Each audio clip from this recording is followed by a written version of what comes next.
I wanted to take some time and give my thoughts on War Thunder's newest update, Drone Age.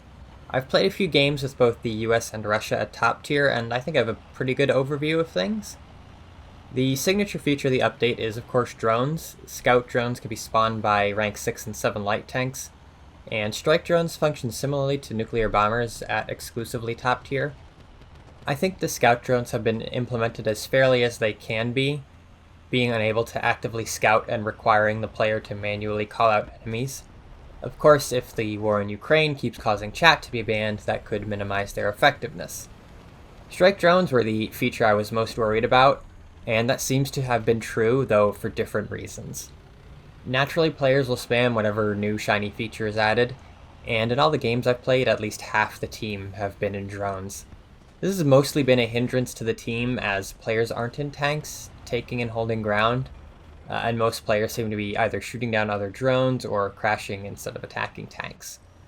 This suggests to me that drones are too easy for players to access, and the organic limitation of a grind has been removed, meaning there's now a huge possibility that ground battles could be filled with aircraft.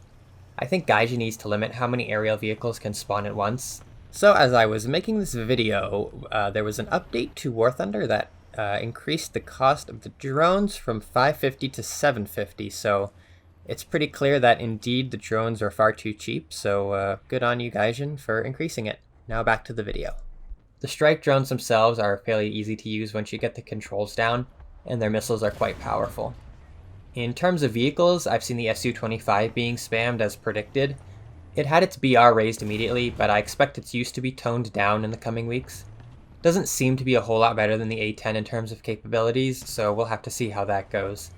Russia also got a Squadron T-80, so this might be the end of their undisputed reign at top tier. If not, I can only guess that NATO players need to spawn more vehicles in battles.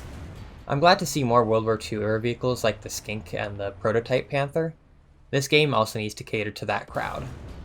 Beyond that, there's a smattering of mostly inoffensive high-tier vehicles for other nations. I don't play naval or air regularly, so I can't comment on those additions. I do like the Alaska, however. It's a very nice ship. The new helicopters have the potential to be somewhat obnoxious, mostly the new Turkish heli with the guided rockets, but again, we'll have to see if that gets spammed or not. There are a bunch of other usual changes to shells and vehicle characteristics. I do want to give a shout out though to the M4A2 finally getting its smoke grenades, and the M4A376 getting its proper 500 horsepower, both very good changes. Lastly, the new ground map. It looks nice, but it has the usual issues of being a big bowl.